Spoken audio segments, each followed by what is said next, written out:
Hello दोस्तों, स्वागत है आज की एक नई वीडियो में। दोस्तों, आज की इस वीडियो का बहुत ही ज़्यादा स्टूडेंट्स को बहुत ही ज़्यादा बेसब्री से इंतजार था। तो आज की ये वीडियो आ चुकी है और आज की इस वीडियो में हम भारतीय संस्कृति का पार्ट 2 लेकर के आ गए हैं। एक हफ्ते पहले हमने पार्ट 1 बनाया था, तो जिसमें बहुत ज़्यादा कमेंट आया कि सर प्लीज़ पार्ट 2 लाइए। तो आज की ये वीडियो पार्ट 2 है और इसमें आज हम चार गद्यांशों की संदर्भ, प्रसंग और व्याख्या पूरा करने वाले हैं। ठीक है, इसके बाद बचेंगे 5 गद्यांश, वो एक वीडियो और आएगा और उसमें ये चैप्टर फिनिश हो जाएगा। तो चलिए आज की इस वीडियो को शुरू करते हैं। और यहाँ पर जितने भी पार्ट बनाए गए हैं सभी का लिंक डिस्क्रिप्शन में है, सभी चैप्टर्स का जा करके आप पढ़ सकते हो। ठीक है, तो चलिए आज 4 नंबर गद्यांश से शुरू कर रहे हैं। इसके पहले के गद्यांश हमने आपको पूरा बता दिया है। तो इससे पहले आपको किताब में हम गद्यांश दिखाते हैं। जैसे यहाँ पर देखिए 4 नंबर गद्यांश है यहाँ पर आपकी एनसीईआरटी बुक में। जैसे देखिए लिखा हुआ है, व्यक्ति अपनी उन्नति और विकास चाहता है और यदि एक की उन्नति और विकास दूसरे की उन्नति और विकास में बाधक हो तो संघर्ष उत्पन्न होता है। निश्चित सी बात है कि प्रत्येक व्यक्ति अपनी उन्नति चाहता है, वो चाहता है कि हम उन्नति करें। ठीक, प्रत्येक व्यक्ति उन्नति करना चाहता है, लेकिन अगर वो अपनी उन्नति करके किसी दूसरे के विकास में अगर अवनति फैलाएगा, किसी दूसरे के विकास को बाधक बनेगा, किसी दूसरे के विकास को रोकेगा, तो पक्का है वहाँ पर संघर्ष आपस में उत्पन्न होगा। ठीक है, तो लेखक यही कहना चाह रहे हैं कि भाई अगर हम उन्नति करें तो किसी का विकास ना रोकें, हम अपन मतलब अपना अलग उन्नति करें, किसी के विकास में बाधक नहीं होना चाहिए। और यह संघर्ष तभी दूर हो सकता है जब सबके विकास के पथ जो हैं अहिंसा के हों, यानी सभी लोग विकास करें लेकिन अहिंसा के मार्ग पर करें, कोई हिंसा करके जो है विकास ना करे तो संघर्ष उत्पन्न नहीं होगा। हमारी सारी संस्कृति के का मूलाधार इसी अहिंसा तत्व पर स्थापित रहा है। जहाँ जहाँ हमारे नैतिक सिद्धांतों का वर्णन आया है, अहिंसा को ही उसमें मुख्य स्थान दिया गया है। ठीक है, कहने का मतलब ये है कि अहिंसा नामक भाव जो है वो हमारे भारत में पहले से व्याप्त है और हमारी संस्कृति का पूरा जो है पूरा जड़ जो है वही अहिंसा है। और यहाँ पर अनेकों नैतिक सिद्धांतों का वर्णन आया है, वहाँ पर अहिंसा को ही मुख्य स्थान दिया गया है। अहिंसा का दूसरा नाम या दूसरा रूप त्याग है और हिंसा का दूसरा रूप या नाम जो है वो स्वार्थ है। ठीक, जो प्रायः भोग के रूप में हमारे सामने आता है, पर हमारी सभ्यता ने तो भोग भी त्याग से ही निकाला है और भोग भी त्याग में ही पाया है। ठीक है, तो यहाँ पर 3 क्वेश्चन दिए गए हैं, रेखांकितन से यहाँ तक है। ठीक, तो चलिए अब हम इसके आंसर कैसे करेंगे। उपर्युक्त गद्यांश का संदर्भ, गद्यांश के रेखांकितन की व्याख्या, हमारी संस्कृति का मूलाधार क्या है। तो इसका आंसर देखिए यहाँ पर। तो देखिए सबसे पहले अगर ये पैसेज आपके बोर्ड एग्जाम में आता है तो ऐसे आपको लिख देना है, शुरू के 2 शब्द, अंत के 2 शब्द। ठीक, फिर बीच में डैश कर देना है। उसके बाद पहला क्वेश्चन डाल करके संदर्भ हेडिंग डाल देंगे। ठीक, अब क्या करेंगे देखिए, संदर्भ में मात्र एक बार बताऊंगा, बाकी सभी क्वेश्चंस में संदर्भ सेम रहेगा, इसलिए इसका स्क्रीनशॉट ले लीजिए। ठीक, अब देखिए, प्रस्तुत गद्यांश हमारी पाठ्य पुस्तक हिंदी गद्य में संकलित भारतीय संस्कृति नामक पाठ से अवतरित है, जिसके लेखक डॉक्टर राजेंद्र प्रसाद जी हैं। ठीक, इतना आपको संदर्भ लिख देना है। दूसरा क्वेश्चन कहता है रेखांकित अंश की व्याख्या।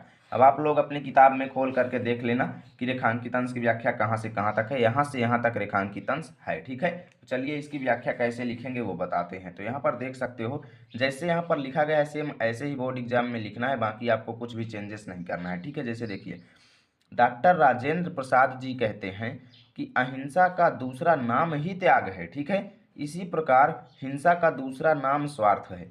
ठीक, हिंसा का रूप पदार्थों के भोग के रूप में हमारे सामने आता है।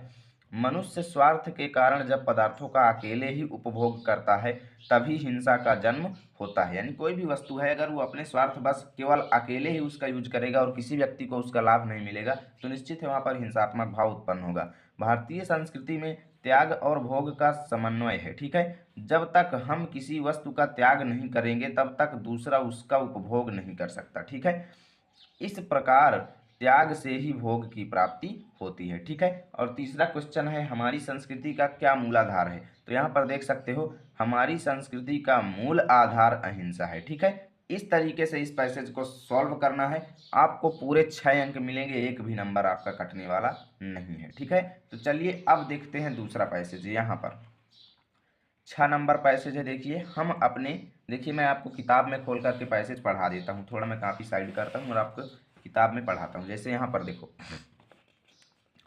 हम अपने दुर्दिनों में भी ऐसे मनीषियों और कर्मयोगियों को पैदा कर सके जो संसार के इतिहास के किसी युग में अत्यंत उच्च आसन के अधिकारी होते। ठीक है, अपनी दासता के दिनों में हमने गांधी जैसे कर्मठ धर्मनिष्ठ क्रांतिकारी जो रविंद्र जैसे मनीषी कवि को और अरविंद तथा रमण महर्षि जैसे योगियों को पैदा किया, और उन्हीं दिनों में हमने ऐसे अनेक उद्भट विद्वान और वैज्ञानिक पैदा किए जिनका सिक्का संसार मानता है। ठीक है, जिन हालातों में पढ़कर संसार की प्रसिद्ध जातियां मिट गईं जिन हालातों में पढ़कर संसार की प्रसिद्ध जातियां मिट गईं, उनमें हम न केवल जीवित रहे वरन अपने आध्यात्मिक और बौद्धिक गौरव को बनाए रख सके। उसका यही कारण है कि हमारी सामूहिक चेतना ऐसे नैतिक आधार पर ठहरी हुई है जो पहाड़ों से भी मजबूत, समुद्रों से भी गहरी और आकाश से भी अधिक व्यापक है। ठीक है, तो इसको कैसे सॉल्व करेंगे, 3 क्वेश्चन है, देख सकते हैं। उपयुक्त गद्यांश का संदर्भ सेम टू रहेगा। गद्यांश के रेखांकित अंश की व्याख्या कहाँ से कहाँ तक देना है, आपको यहाँ से यहाँ तक देना है रेखांकित अंश की व्याख्या। फिर हम अपने दुर्दिनों में किस प्रकार के मनीषियों को पैदा कर सके हैं, आप यहाँ पर देख सकते हो, यहाँ पर साफ साफ लिखा गया है। ठीक है, तो गद्यांश के रेखांकित अंश की व्याख्या और बाकी क्वेश्चंस का एग्जाम में कैसे लिखेंगे चलिए दिखाते हैं। तो यहाँ पर देखो दोस्तों, हमने ला लिया है कॉपी को पास में। अब देखिए संदर्भ में हमने पूर्ववत लिख दिया है। एग्जाम में आपको पूर्ववत नहीं लिखना है, आपको संदर्भ लिखना है। ठीक है, चलिए देखते हैं दूसरा, रेखांकित अंश की व्याख्या। हेडिंग हमने डाल दिया। उसके बाद देखिए कैसे लिखेंगे। लेखक कहते हैं कि भारतीय संस्कृति अथवा भारतवासियों की संपूर्ण व एकीकृत चेतना अहिंसा और नैतिकता नामक ऐसे आधार पर आधारित है। किस नामक, अहिंसा और नैतिकता नामक ऐसे मूल या जड़ पर आधारित है जो पहाड़ों से भी अधिक मजबूत एवं नदियों से भी गहरा तथा आकाश से भी ज़्यादा व्यापक है। ठीक, इतना आपको व्याख्या लिख देना है।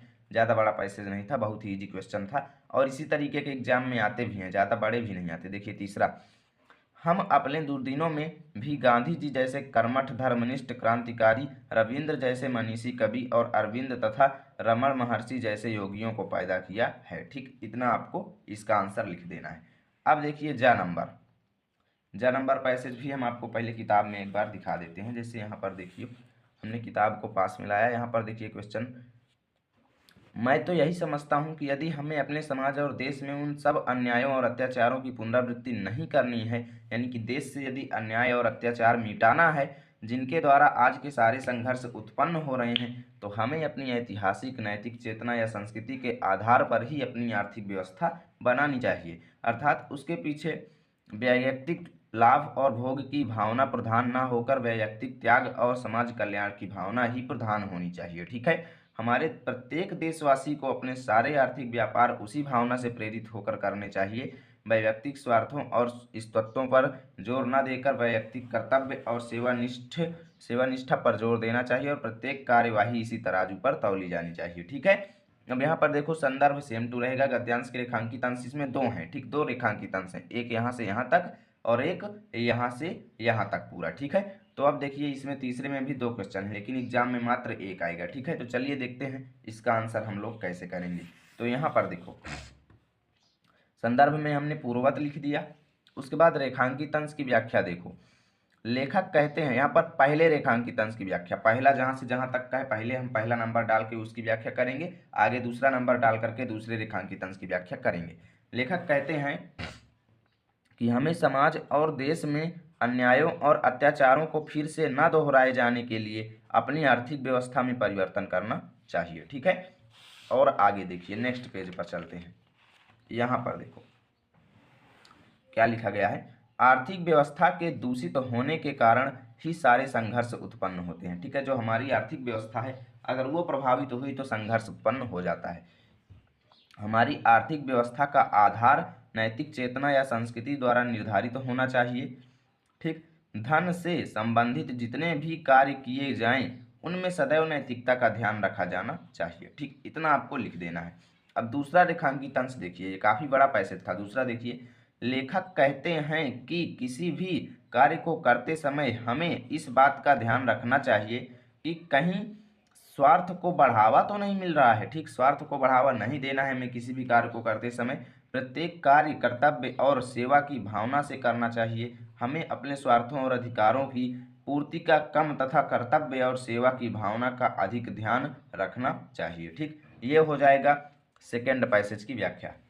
आप तुरंत इनका नोट्स बना लीजिए, बहुत ही ज़्यादा इंपॉर्टेंट है आपके लिए। ठीक है, उसके बाद देखो तीसरा क्वेश्चन दिखाते हैं थोड़ा तीसरे वाले। देखिए तीसरा क्वेश्चन क्या कहता है यहाँ पर कि हमें अपने आर्थिक व्यापार किस भावना से प्रेरित होकर करना चाहिए, अन्यायों एवं अत्याचारों को रोकने का उपाय क्या है। ठीक है, तो यहाँ पर देखो क्या आंसर है तीसरे का पहला।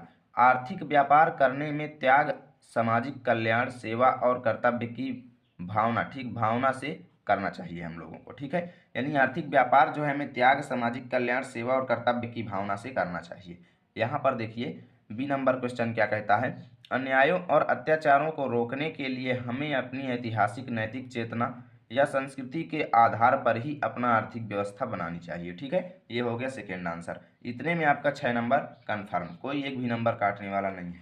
अब देखिए यहाँ पर झ नंबर, आज विज्ञान से लेकर के नियंत्रित भी तक। चलिए इसको भी हम दिखाते हैं बुक में नेक्स्ट पेज खोलकर, और वीडियो को लाइक कर दीजिएगा, आप लोग लाइक नहीं करते हैं। जैसे यहाँ पर देखिए झ नंबर क्या कह रहा है, आज विज्ञान मनुष्यों के हाथों में अद्भुत और अतुल शक्ति दे रहा है। इसका उपयोग एक व्यक्ति और समूह के उत्कर्ष और दूसरे व्यक्ति और समूह के गिराने में ही होता रहेगा। यहाँ से यहाँ तक एक रेखांकित अंश है, देख लीजिएगा। इसलिए हमें उस भावना को जागृत रखना है और उसे जागृत रखने के लिए कुछ ऐसे साधनों को भी हाथ में रखना होगा जो उस अहिंसात्मक त्याग भावना को प्रोत्साहित करे और भोग वासना को दबाए रखे।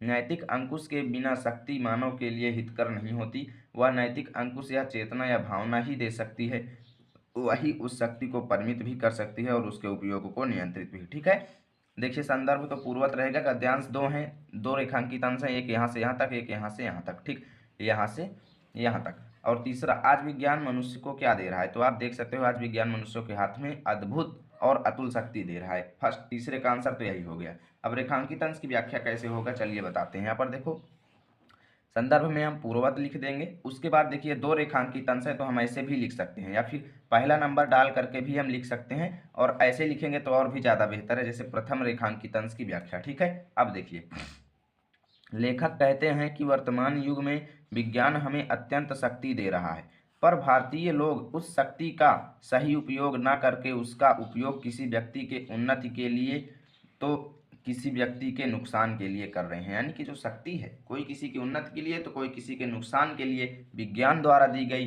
अत्यंत मतलब प्रखर शक्ति का जो है इसी तरीके से दुरुपयोग किया जा रहा है। किसी को नुकसान पहुंचाया जा रहा है, किसी को हानि पहुंचाया जा रहा है, बल्कि सबके साथ बराबरी का सम्मान होना चाहिए। देखिए द्वितीय रेखांकित अंश की व्याख्या, लेखक कहते हैं कि यदि विज्ञान की शक्ति पर प्रेम और अहिंसा जैसे नैतिक मूल्यों का नियंत्रण नहीं लगाया गया तो यह मानव का हित नहीं कर सकती। यानी कि विज्ञान की शक्ति से ये सब कनेक्शंस हटा देना चाहिए। ठीक है, नैतिक बंधन से विज्ञान की असीमित शक्ति सीमित हो सकती है। ठीक है, यानी कि जो है अगर नैतिक बंधन इसी तरीके से लगा रहा तो विज्ञान जो है जिसकी असीमित शक्ति है, अपार शक्ति है, वो सीमित हो जाएगी। इसका उपयोग विनाश के लिए ना कर निर्माण के लिए किया जा सकता है, लेकिन यही तो सिखाने की जरूरत है ना। उसके बाद देखो तीसरा क्वेश्चन, आज विज्ञान मनुष्य को अत्यंत शक्ति दे रहा है जिसका प्रयोग उत्तम कार्यों के लिए ना होकर बुरे कार्यों के लिए हो रहा है। ठीक है, तो इस तरीके से आज का ये वीडियो फिनिश होता है, और बचे हुए 5 गद्यांश नेक्स्ट वीडियो में एक हफ्ते के अंदर आपको मिल जाएंगे। और पीछे की वीडियो देखने के लिए लिंक डिस्क्रिप्शन में है, जा करके सभी चैप्टर्स की देख सकते हो, ऑलरेडी हमने बना दिया है। ठीक है, तो यदि वीडियो अच्छा लगा है तो लाइक कीजिए, चैनल पर पहली बार आए हैं तो सब्सक्राइब कीजिए, ताकि रोजाना की ऐसी वीडियो आप तक सबसे पहले पहुंचे।